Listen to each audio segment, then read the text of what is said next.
Welcome to our final panel in the Island Housing Crisis Panel Series. We're so glad to have you with us tonight, and we have another phenomenal panel who are going to help us understand the impact we can make as a community and the essential components to solving our island's housing crisis, of which there are many integral parts, but each affects the next one, and we're going to find out how we can start to really make things happen tonight. I would like to introduce first Holly Bellin-Wilson, who is our Brazilian Portuguese interpreter this evening. And just to highlight the points we've been making these past few Mondays about our island's housing crisis and the lack of inventory and how it's taking away some of our very important community members. She is an interpreter, and she was a huge part of this community with all of her volunteer work, and her husband was an EMT, and they are now in Florida, in large part due to the housing crisis. Polly, I would love for you to talk a little bit about that, if you would. Of course, and I'll be doing that in English, and then I'm gonna tell this in Portuguese as well, so it's also recorded. It's also in there. So yeah, I used to live on a vineyard with my husband, and we bounced back homes from winter rental to having no home during the summer, having to be off island. And then we finally got to have a year-round rental. But then we were like, if you want to save money and eventually get something of ours, people cannot hear me. Are you all in the English? Yeah, we should probably say right now, if you are in English, everybody on the who's attending right now should choose the language in the bottom little globe thing. Just press on that and choose English or Brazilian Portuguese. And Polly will be right with you if you're going into the Brazilian Portuguese room. I believe they cannot hear me because it is just for the panelists, I guess. I believe. Ask them if they can hear, if they chose. Can't hear anything, can't hear. Oh, good. Now I can. Good. Awesome. Good. Thank you. Good. So going back. So now that you can hear me. So I used to live on the vineyard, was there for 4 years. My husband was there for longer than that. And we had the winter rental. We were out of island for one of the summers because we didn't have a place to be. Even before getting married, I was telling everybody here that there was one of the summers my husband had to be sleeping in the car so that he could continue working and doing his job on the vineyard. And once we got a year-round rental, we were like, okay, we need to start saving money if you want to have something of ours along the run. And the vineyard, even with the rental price, it's like, no, that doesn't work for us. And one of the reasons that we came to live in Florida was that, thanks God to technology, we can still be connected, but it's not the same. There were lots of parts of the pieces we were doing, like my husband being an EMT, he would have needed to be on the island to continue doing that job. So it doesn't happen anymore. But that's one of the things that why we needed to vote. Yes, let's pass this and let's work towards having our voices united to make the difference. Because we needed to literally be just like the birds flocking together and to make this difference. One voice only doesn't make that, but our voices together can do that. So going to Portuguese now. Thank you so much, Polly. Before you leave, thank you so much. And we're gratified. We're grateful to have you here with us tonight. Virtually. Thank you. Para quem está aqui, está escutando em português, tem um globo aí embaixo que vocês podem acessar esse globo, clicar no globo e ir para o áudio em português. E só no geral, o que eu estava falando aqui, eu morei na ilha, mas um dos motivos que fizeram com que eu e meu marido saíssemos da ilha foi por conta de moradia e principalmente assim, a gente sabe que o vai e vem não é saudável de ficar numa casa e ir para outra e para outra. Então espero que unindo as nossas vozes a gente consiga fazer a diferença de ter aí para frente moradia para todos, uma moradia com custo acessível para todos. Bora lá para a sala no português. Going to the Portuguese language now. Bye. Bye, Polly. Thank you. So anybody who's just signing on, do go to the globe at the bottom and just choose English or Brazilian Portuguese as your language. If you can do that, you'll hear the language that you prefer. So once again, all of these panels, the previous panels have been recorded. This one is being recorded as well and will be up on our YouTube channel by tomorrow morning, and also will be available on our community outreach page as well. Every perspective is welcome here tonight. Any questions you have that come up that are going to help you feel better about going in and making a vote, please ask those questions tonight. We have an amazing panel here tonight that we have access to get our questions answered. And we hope to make sure that any question you have from any perspective on any side of this is indeed answered. I want to make that very, very clear. I'd like to start off with a land acknowledgement. We acknowledge this land where we live. It is the ancestral homeland of the Wampanoag tribe, the first island community and caretakers of Noepe. We acknowledge that the land and the First Nation people are one and the same and cannot be divided. So with gratitude, we begin our panel series, our final one, thanking our panelists once again for making time tonight for this really important information session. And it's about coming together, as we said, to collectively self-determine our future. It's all about that. It's all about us coming together to do that. So I would love to first welcome Dan O'Connell, who is the former Secretary of Housing and Economic Development for the state of Massachusetts during the Patrick administration. Dan, it is such an honor to have you here this evening. And I wonder if you can just start us off by helping us better understand our island's housing crisis and what is being done and what can be done on the state level. Thank you, Laurel, and thanks to you and MVY for sponsoring these forums. It's been a very important public effort. I am a full-time resident and voter in West Tisbury. And I say with caution, but I think it is true, we have a housing crisis on our island. There are a lot of crises in the world this evening, but ours is one that is impacting all of our lives. The median price for residential purchases is up to $1.2 million.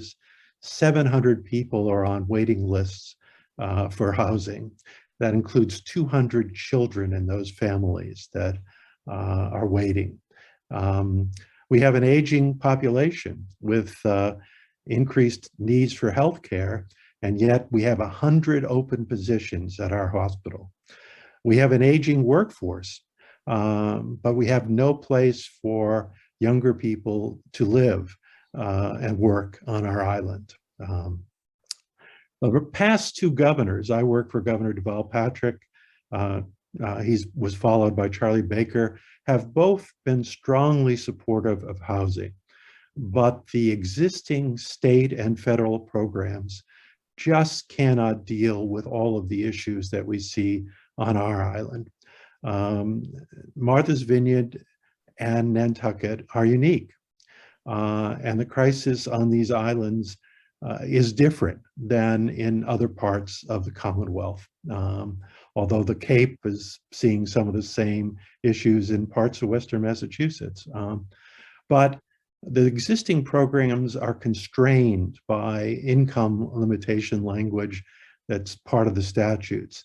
So we need something different to address the issues on the island, and that's the housing bank, the proposed housing bank. The island is our community. It's not a real estate commodity. And we need to find homes for teachers and firefighters and hospital workers here on the island. And so on April 12th, the four towns, Tisbury, West Tisbury, Edgartown, and Oak Bluffs, will hold town meetings. Chilmark and Aquina will follow shortly thereafter. And I urge all of you to get out and vote in favor of the housing bank. Thank you again, Laurel. I'll turn it back to you. Thank you, Dan, for that. And we'll be circling back to you for more information. But let's bring Tucker in right now, who is the housing director for Nantucket, which is a job we don't currently have here on the island. So I would love for you to talk about what you've been doing, because I understand, if I understand correctly, we are where you were about 7 years ago. So you have a lot of information you can share with us. Sure, Laurel, thank you. It's a pleasure to be here with you all, a group of folks, some of whom I've gotten to know over the course of the past few years and just have tremendous admiration for. Yeah, Martha's Vineyard is fortunate. You have a crystal ball of what is coming, and that is called Nantucket, right next door. 6 years ago, when we introduced our home rule petition for a transfer fee for housing, which is now a statewide effort that Dan was just speaking about, our median home price was at 1.5 million.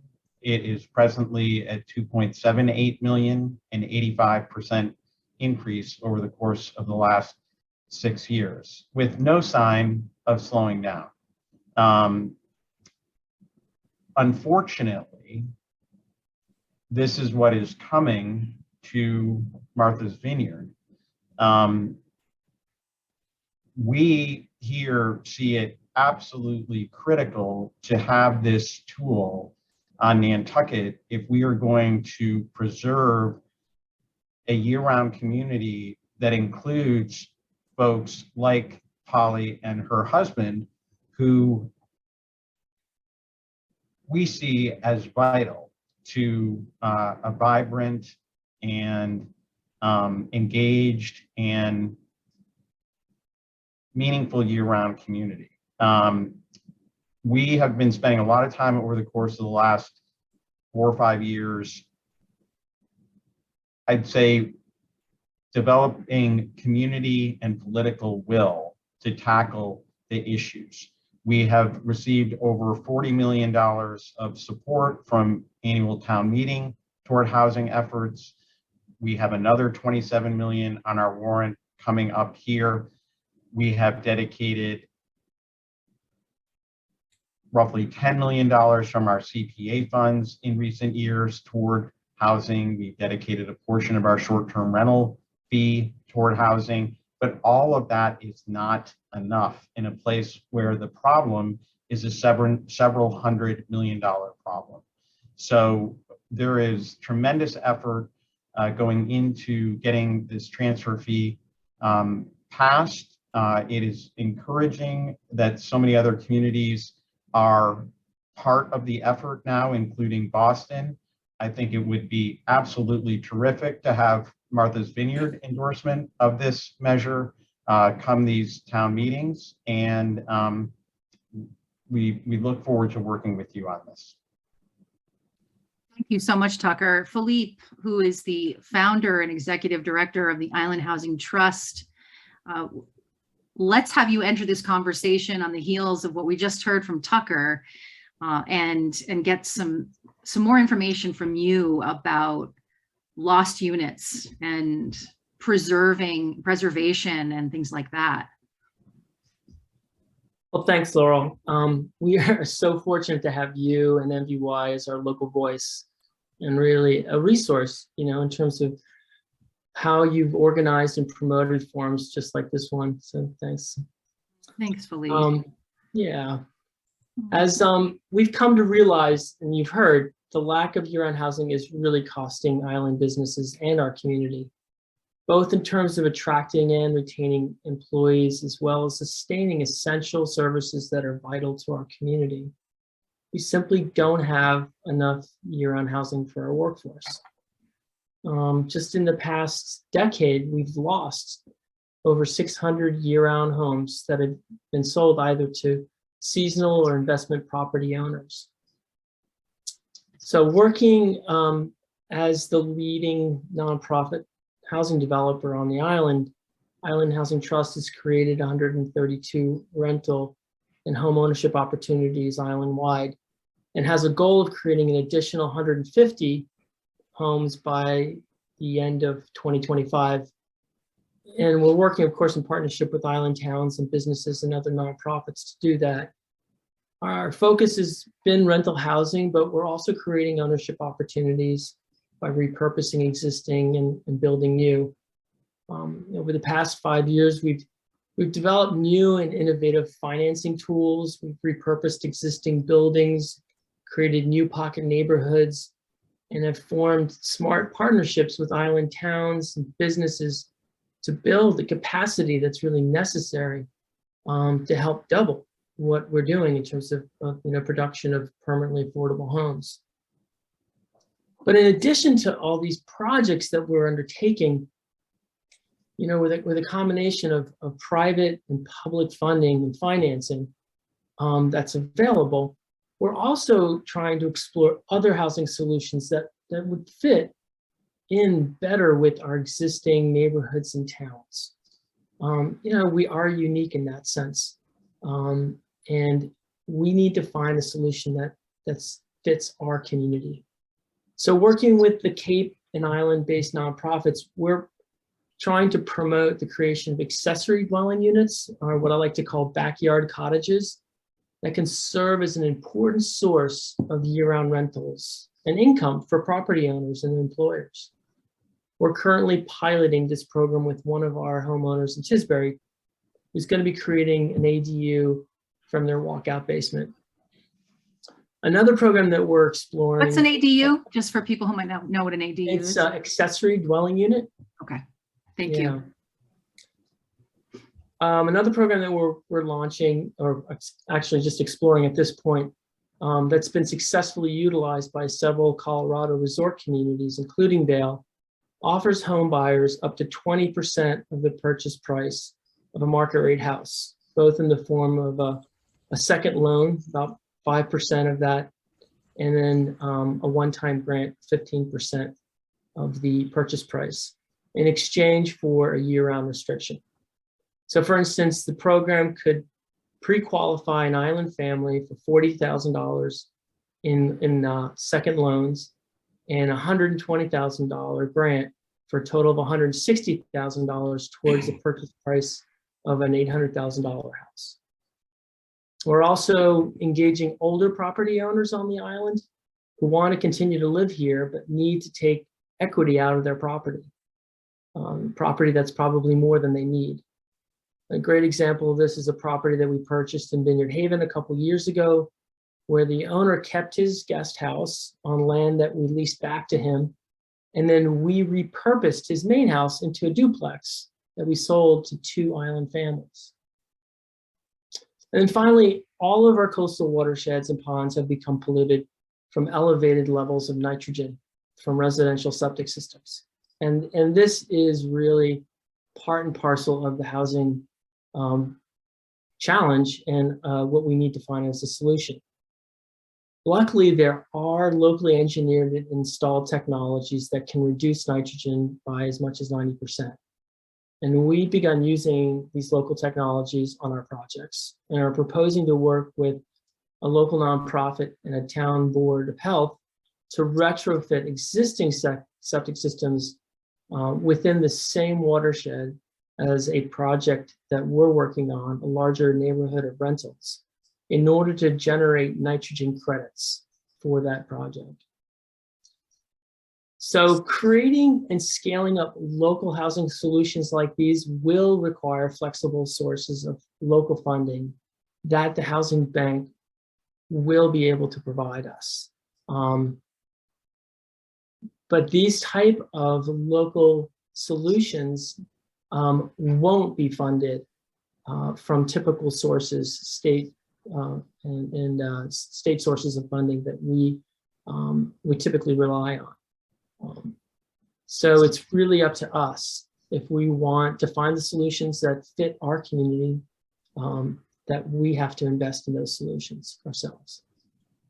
Thank you, Philippe. We have a couple of questions.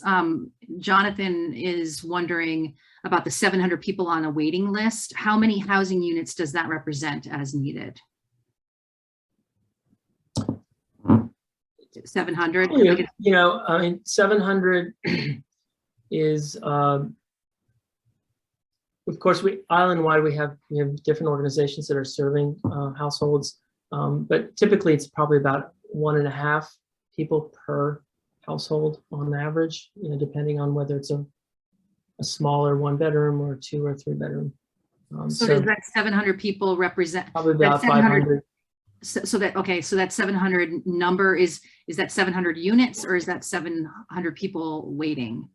Do we need? Oh, that's a good question. If it's 700 households, then yeah, that would be the number of homes. Yeah. So you'd need 700 units. And the other question was, would the ADUs be permitted for year-round only? Well, right now in some of the towns, you can create an ADU on any property with a special permit, specifically in West Tisbury, I know, and in Tisbury. And those, if they're rented, have to be rented year-round, and they have to be rented affordably. But you can also allow your employees to live there, or family members. Thank you so much. So what we're talking about, really, we're emphasizing we need a regional approach, really. We need to unite as an island here, and in order to move things along, to start the impact that we can make, and the impact that we clearly need to make based on everything we've heard so far. We are past crisis point pretty much, and we really need to make decisions together. So Mark, I'd like to introduce Mark Leonard. He is the chair of the Oak Bluffs Affordable Housing Committee and the vice chair of the Dukes County Regional Housing Authority Board of Directors. So Mark, thank you so much for being here with us tonight. So if you had the revenue, which the housing bank would provide, what could you repurpose? Because that's the other point that Philippe made, is it's not about building our way out of the problem. It's about taking inventory that we have and repurposing it, right? You know, that's a big point to make. So what can we do with that funding source? Right. Thanks, Laurel. So in Oak Bluffs, we have a couple projects going now, and really what that has done is it's put stress on the CPC funds and our housing trust. Right now, we have no way to fund our housing trust. We had money from a development about 10 years ago that's been sitting there, but I have no income stream, or the town has no income stream for the housing trust. And so what the housing bank would offer to us would be, number one, an income stream somewhere where we could get funding. So if, for example, a house comes on the market that's large enough, 4, 6, 8-bedroom house, now the town would have the funds to purchase that house, and as Philippe has done, repurpose it into apartments. And now I have 8 units of affordable housing that I can provide. The other thing that the housing bank would do for Oak Bluffs is it allows us to expand our reach to workforce housing. Because right now with the restrictions on affordable housing at 80% and the CPC funds at 100%, it's hard to reach all those teachers, all those policemen, all those firefighters, and that workforce housing that kind of falls in between the affordable piece and the market rate. So that's what the town of Oak Bluffs could use the additional funds for. What has been done, and what are the limitations? You know, we're looking at a holistic view of the situation as well.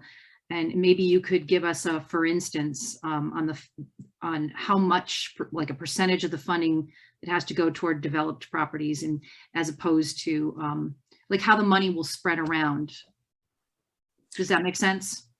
Well, for us in Oak Bluffs, as I said, the CPC funds, the community preservation funds, the last 2 years, our requirements, as in the Affordable Housing Committee requirements, has outpaced what the town receives.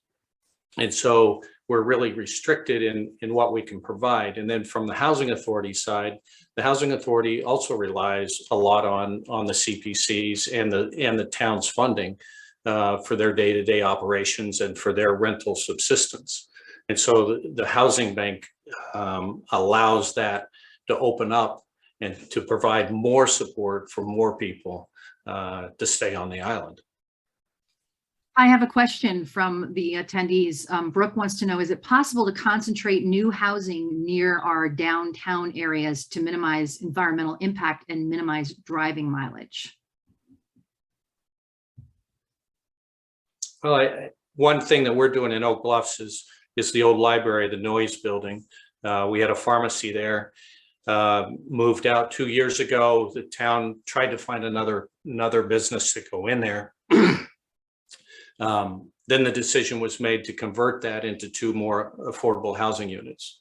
There's already 3 units in the building. And so we're in the process of finding a contractor, getting estimates to actually add those 2 more units, would give us 5 right in the downtown area of Oak Bluffs. You know, and it comes down for us having the space, the land to actually do that development. Some of the other towns may have more flexibility, but for our downtown area, it's pretty tight. So a housing bank can help do exactly that. A housing bank could help purchase places like that that are being unused and adapted into Correct. housing units. And repurposed. Yep. Laurel, can I add to that? Please. I'm Laura Silver, by the Yeah, way. I'm I the was just gonna coalition say. coordinator. That's okay. I'm Laura the coalition Silver. coordinator. Go ahead, you do it, Laurel. I'll do it. Let me introduce you, Laura. do She's the coalition coordinator for the Coalition to Create a Martha's Vineyard Housing Bank and one of the hardest working women out there in the community. So thank you, Laura. Very generous of you. So I just wanted to speak to that question too. So this is that idea of building near existing services and transit lines is called smart growth. And I do want to stress too that smart growth doesn't just exist in the downtown Down Island areas. Smart growth means you concentrate wherever the center of your town is. So you can do smart growth in Chilmark, you can do smart growth in Aquina, you can do smart growth in West Tisbury. It doesn't just have to be the Down Island towns. So if we're, looking at if we're looking at properties to be repurposed when homes come up for sale that are walking distance to the centralized shopping areas, or close to Chilmark General Store, close to Menemsha, close to where the bus lines are, those are perfect places for those homes to be repurposed. Thank you. Thank you so much, Laura. One of the other questions that came up is, let me just say that again. Okay, is the housing trust or the housing bank, I think is what they mean, going to be a new entity? And if so, what would its status be? Nonprofit? I can take that one. So I do want to specify, or actually, Dan, were you going to answer that? I'd be happy to. Go ahead. You go ahead. Okay. It will be a governmental entity. It will be governed by a 7-member commission. Those members will be elected from the 6 towns, 1 member from each town, and then the 7th member will be elected island-wide. That commission, those members, will be subject to all of the ethics rules that public officials are subject to in the Commonwealth of Massachusetts, and they will be advised by advisory boards in each of the 6 towns. And those advisory boards will be made up of members of the boards of health, the planning board, the zoning board, the select boards, and the conservation commissions in those towns. And no property will be developed in a town without the approval of the advisory board in that town. And to stress again, there was a question about preserving open space, which we all value so highly on the island. 75% of the funds of the housing bank, it's specific to the warrant article, 75% have to be used on land where there is existing structures. So we'll have conversions, as was talked about earlier. And when any housing is built on a new site, cluster housing rules will be followed. At least 40% of the site will be left as open space. And An example I could offer that's already doing that so well is Island Housing Trust's new project on State Road in Tisbury, Keens Way, which is bordered by land bank acquired conservation land, and the two are existing very compatibly next to each other. Thank you. Thank you so much, Dan. Laura, do you have anything to add? No, Dan covered it. Great. That was great. So one of the things that when we go to the ballot box, when this coming April, Laura, I would love for you to explain what's actually happening, like what the vote is actually doing, just to clear things up, because there's another step beyond it. What this vote will do. Yeah, so what this vote's going to do, and it's a two-part vote. So there's the town meeting vote, and then a couple days later is our town elections. The vote is going to send a piece of draft legislation called an act establishing the Martha's Vineyard Housing Bank to the state legislature for consideration. It's described really carefully in the Warren article. It's a 26-page piece of legislation that establishes the structure of the housing bank. That then needs to go through the legislative process and be considered, at which point, if it passes, it will have to come back to the island for an approval vote. So the vote we're taking at town meetings is not to adopt the housing bank, it's to send the housing bank legislation to the State House for consideration. Thank you. So I have a question from Bill, who would like us to speak more about deed restrictions, what it is and how long it goes for. Who wants to take that one? Philippe, do you want to take that one? Do you want to take that one? You can explain how it's different if it's a governmental entity or if it's a different entity for deed restrictions. So a deed restriction can take the form of a deed rider, and it can typically, the state has a tool which can actually provide for permanent restrictions. The Island Housing Trust, as a community land trust, also has restrictions in its ground lease. So it leases land like the campgrounds or Seven Gates, and in that ground lease, it has a restriction. So that essentially is a perpetual restriction as well, because the lease keeps getting renewed. And deed restrictions can take different forms. So they can restrict who can qualify to purchase a property. It can also restrict the amount that a property can appreciate, so that the next buyer will be able, at the same area median income, can afford to purchase that property. So essentially then becomes a perpetual restriction, allowing for the future generations of buyers to be able to afford to purchase. There are also restrictions that can limit people's ability to rent, and can, in some cases, limit it to the carrying costs of what the house and the property require. So I think that's it in a nutshell. I mean, typically with funding comes restrictions. In some cases, what we're seeing in Colorado towns is that they're really limiting the restrictions simply to year-round occupancy. They just want people to be able to, who live in that community and work in that community, to be able to have a place to rent or own. So can I jump in for a second, Laurel? And I want to refer this to Mark too, because the way that my understanding is the way the towns are doing it now, and this wasn't always the case, but there's anytime you start doing this, there's a period of trial and error where you're trying out, different models. So over the past 30 years, it's evolved to, we're working now with permanent deed restrictions on the island. Is that correct, Mark? Everything's permanently deed restricted? Right. Everything that we're doing in Oak Bluffs is permanent, because back in the 1990s, the town had a bunch of youth lots that they awarded, and they were limited to 20 or 30 years restrictions. And so now those 30-year restrictions are coming up, and those families that have lived in those homes are now coming back to get those restrictions lifted, and now they can sell them at market rate. And so that goes into housing that is technically lost for affordable housing people today.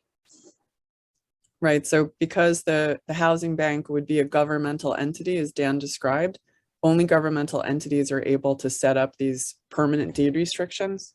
So everything would be deed restricted in perpetuity. I think most people are familiar with conservation deed restrictions.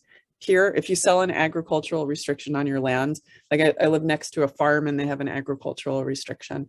So if they were to choose to sell their property, it would come with that agricultural restriction, which would hold down the resale value of the property, but also keep the property agricultural in perpetuity. So affordable housing deed restrictions work in a similar way. Thank you, Laura. Another question from attendees. Katie says, year-round occupancy, but will it be rent controlled? I can take that.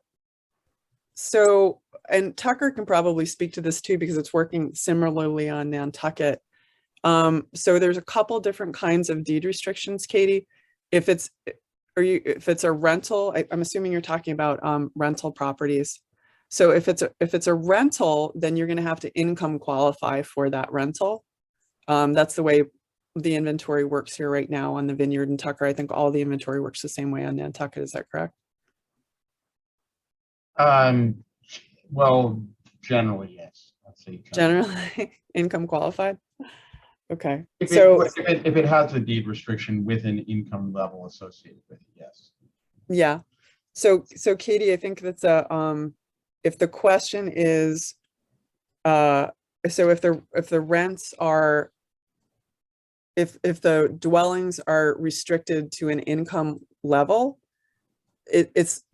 it operates similarly to rent control, but it's not the same mechanism as rent control.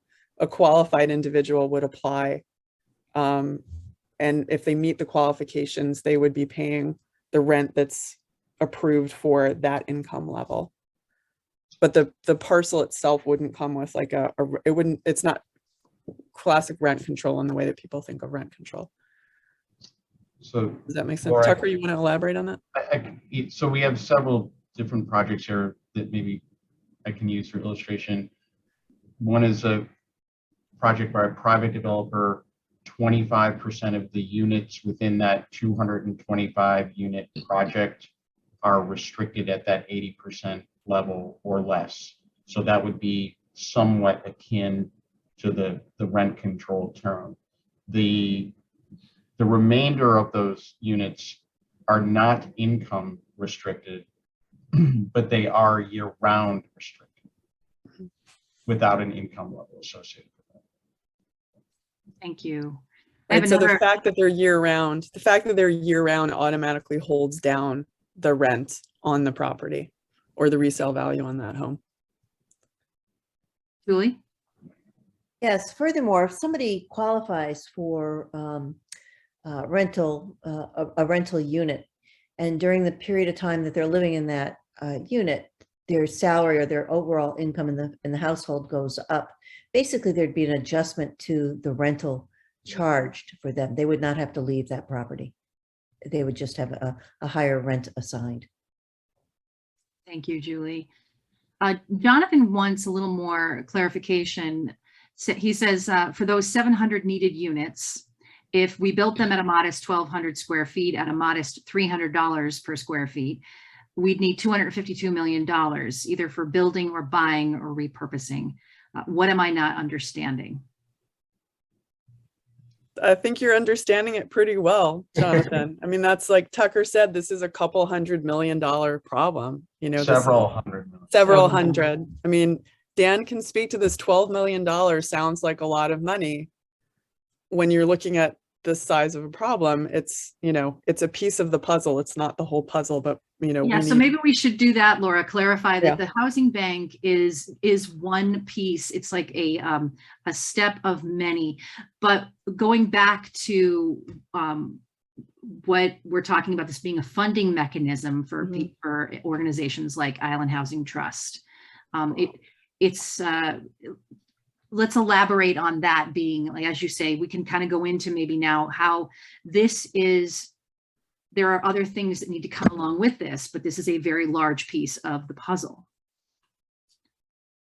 Dan, do you want to take that one about like programs to individuals and zoning? And Yeah, it is a very important additional piece of the puzzle to have these revenues from the housing bank, which we estimate. It's hard to predict it absolutely, because what's happening with the housing market, how many sales will there be in a year?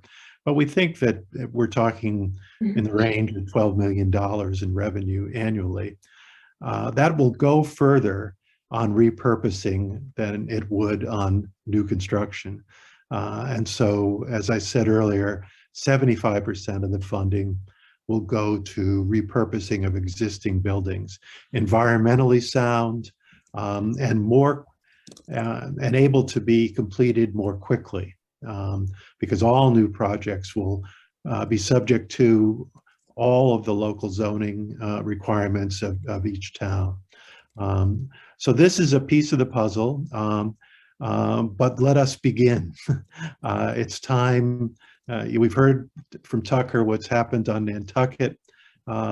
Let's try to engage as quickly as possible with this new resource and put it in place and begin to chip away at the problem and try to move toward a solution where we can keep our young talent on the islands. And that, I think, would be the short-term goal. Thank you, Dan. I think, Katie, I hope that answers your question of who decides where the money goes. Unless, Laura, you want to reemphasize that, who decides where the money goes? It would Katie be, just said it did. I think Dan did a Yeah, really good good. job with that. Yeah. so, Laura, you just said something in here. The housing bank is projected for 30 years. Okay. Yeah. My point is that, we know that we have no way to get $250 million, this year, even in the next 3 years. As Tucker mentioned, the amount of money that Nantucket's been using to focus on this has been extraordinary, and that's coming right out of the town budget. We don't have access to funds like that. So we really need to look at, how do we plan for the next 10 years, for the next 20 years, for the next 30 years? Typically with a model like this, there's a sunset built in, but then the towns have an option to renew at what's called a horizon, which is before the bank sunset. So say 15 or 10 years before the end of the housing bank, the towns would reassess where they are, figure out what the situation looks like, and if it makes sense, they have the option to vote to extend the life of the housing bank further. Aspen, Colorado has renewed their housing bank how many times, Tucker? I think it's been 4 times in the last 30 years. I believe that's correct. Okay.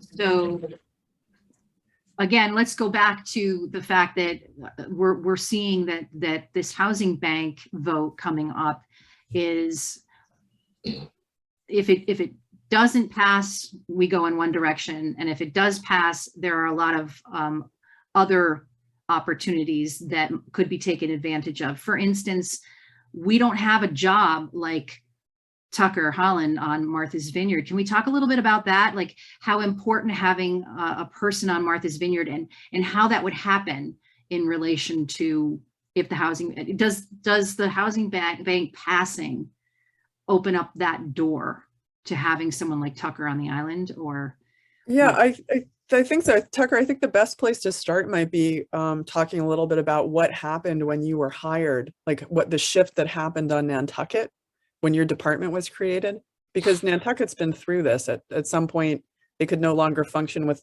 just a volunteer affordable housing committee and an administrator. Sure, I can talk a little bit about it. So the origin of my position was I served on the board of the Community Foundation here with another board member who was the executive director of a local family foundation, and they recognized, everyone here recognizes the situation around housing. They recognized that the town was floundering a little bit in dealing with it and having a cohesive strategy. So I was approached to see if I would help the town with this, and that was 6 years ago.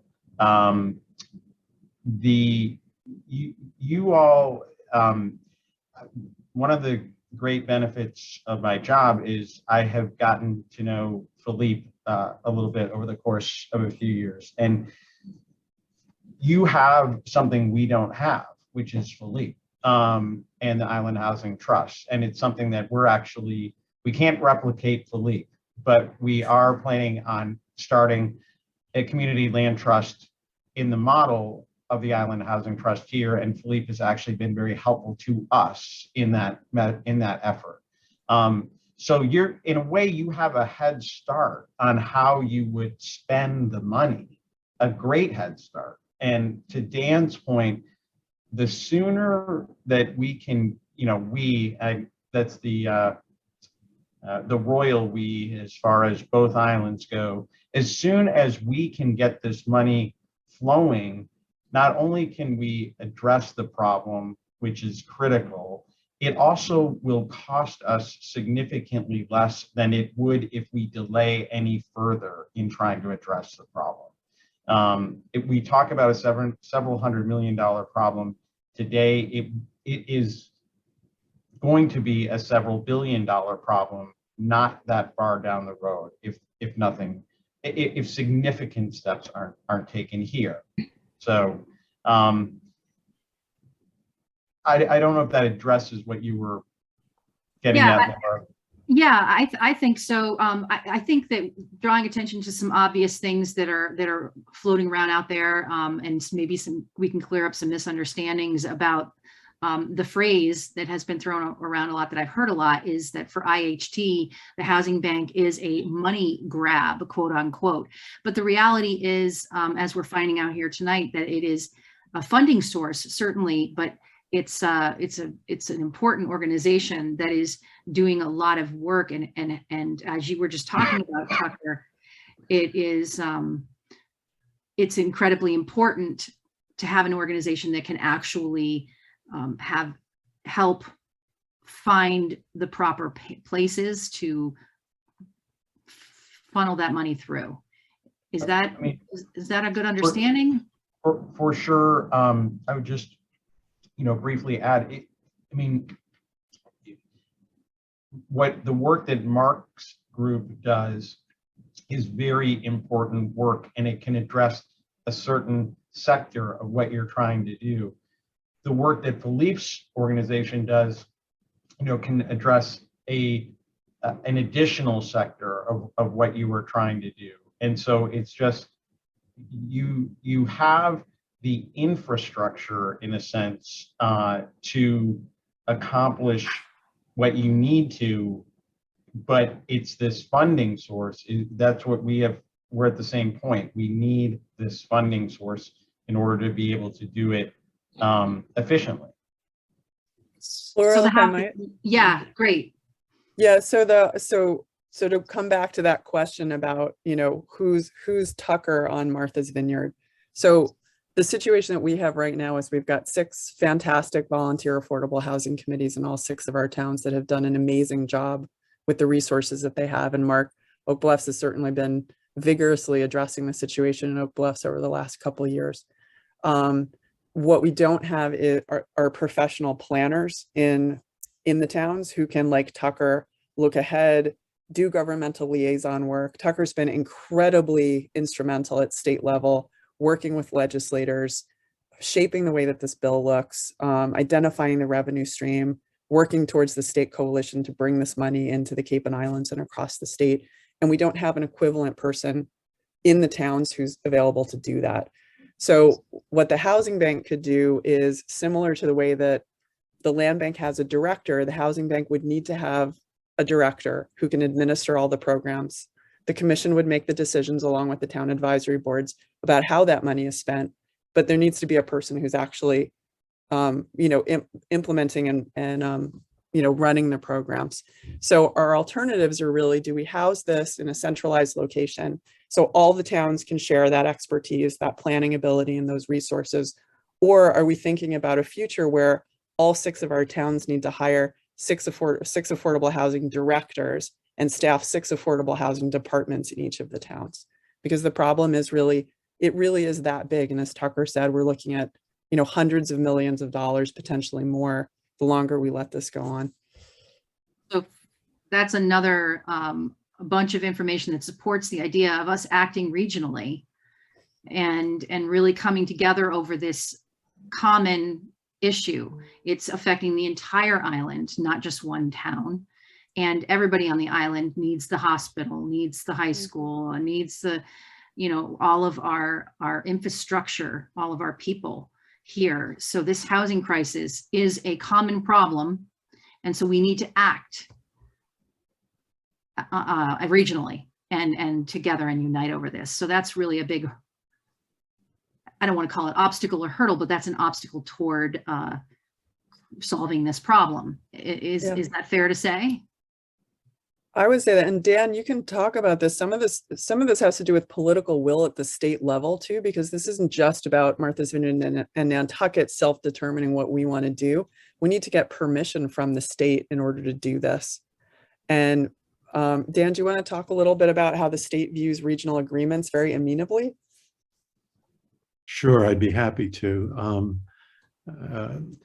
Government has not always been known for a great efficiency, and there's an awareness among government officials at the state level now that taxpayers expect more efficiency in the delivery of government services.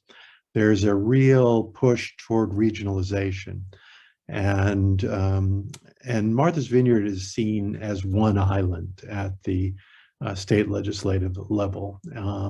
We already have a very good housing authority, the Dukes County Regional Housing Authority, operating on the island. That housing authority manages and undertakes a very transparent process in choosing the tenants for properties, for instance, for the IHT, the Island Housing Trust properties. We need to take that same regional approach to be successful in taking our Warren article and the legislation that arises from it to the legislature. They will expect to see a proposal from all 6 of our towns. So we need to do everything possible to have a unified voice as we approach Beacon Hill in informing them and educating them on our unique situation and getting their approval for the island and the towns on the island working together to solve our problem. Thank you, Dan. So again, when we head to the ballot box in our town meetings and do that 2-part vote that Laura was talking about earlier, this will approve us as an island to move to the next step. It will approve and push forward us going, saying we are united and want to go to the state level. Laura, I mean, as we approach the end of the hour so quickly, we have 5 minutes left. I'd love to recap and say, okay, so here's where we are right now, and here are the next steps we need to take. And the big one is we need to vote. And hopefully this is informing you with more information on how to vote that. So Laura, I don't know if you want to recap for all of us where we are and where we could be, and if we pass the housing bank on the warrant. Yeah, in the warrant article. Sure. Thanks, Yeah. Laurel. So I'll try to do a brief recap in the context of what's happening at the state level. So the eyes of the state are on Martha's Vineyard over the next couple of weeks. The state does not view Nantucket and Martha's Vineyard as separate locations. Interestingly, they refer to us as the islands. And Tucker and I are in a lot of meetings where people talk about the islands. It's in one breath. So Nantucket's been working on this for 6 years. as Tucker said, their median home price has gone up 85% in those 6 years. As of a couple weeks ago, they'd lost all their inventory under $1.8 million, which is almost inconceivable. But these are the conversations we're having at state level. So in 2 weeks, the first 4 town meetings happen. We've got 4 town meetings on one night. We need yes votes at all 4 of those town meetings in order to move those towns forward to the ballot vote, which will happen 2 days later in most of those towns. Tisbury's pushed their ballot vote date out to the end of May. But we need a yes vote at least 4 out of 6 of the island towns in order for the housing bank legislation to move to the next phase, which would be going to Beacon Hill for consideration. So, you know, we've in the first 4 towns, the registration dates have closed, but if anyone's not registered to vote in Shellmark and Aquinnah, you still have time to register to vote. Set up your babysitting ahead of time. You can check with your town and see where the housing bank warrant article is on the warrant. It's earlier in some towns, later in other towns. There are times that town meeting vote gets pushed to a second night. So drink some coffee and prepare. If you need a babysitter on a second night, like call your friends up island. Some of the towns are going to be providing babysitting, but we really, really need everyone to get out and vote. So we only have a couple of minutes to do this too, but let's pretend that we're all in kindergarten here, okay, for a second, and explain in really simple terms where we are at, because a lot of people may not understand. Again, they might not have tuned in the previous 3 weeks, where we are at, the crisis we are at, and what this housing bank really will mean in layman's terms for the island community. Do you want me to take that, or does someone else want to jump in? Laura, Okay, yeah. I'm seeing Katie's information, Yeah. Katie's question in there. So, okay, so if the housing bank goes forward, it means that this new revenue stream, which is not coming from our property taxes, this is a brand new revenue stream that comes off of real estate sales over $1 million. The first $1 million of every sale is exempt. This new revenue stream would create approximately $12 million in revenue per year, strictly and only for affordable housing on Martha's Vineyard. This is the same thing that Nantucket is going for, that Somerville, Concord, Chatham, and all these other towns across the state are going for. So if we vote yes, we have the opportunity to send a request to the legislature asking them to allow us to do that. It's a multi-part process, and voting yes for the housing bank is the first step in that process. Perfect. Okay. And I see Doug Ruskin, who says, and will help those not helped by today's programs. Yes, the $12 million it's much more flexible funding, as Dan mentioned, than anything that exists in the state, and will help us tackle our workforce housing issues here. Well, thank you. I know that we didn't probably answer every single solitary question that could come up after, you know, as we're closing right now. You may still want more information. These are the faces on the panel tonight, the brilliant people that can answer questions. And if you have questions about things that maybe we did not cover, because again, there's only so much you can cover, please don't hesitate to send those questions in, and we will make sure they're answered in a timely fashion. I'm Laurel from MVY Radio, a nonprofit listener-supported radio station. Know that this is being recorded, and you can get it at mvyradio.org/community. And you can also get it on our YouTube channel as well. And yeah, so I'm just checking over here because I see a lot of comments coming through, making sure we don't have any more questions. But again, thank you so much, panelists, for each one of you for sharing your expertise and your information. And hopefully we can move forward as a community regionally, understanding what this housing bank can do for the island. And then that funding source can help us take care of a lot of things, being a huge part of the solution, even though we know we have to do more. But we'll have more panels on that. Focus now is, thank you, Laura, for saying that. Okay, Yes, so thank you all very, very much. And I hope that you have a wonderful rest of your evening.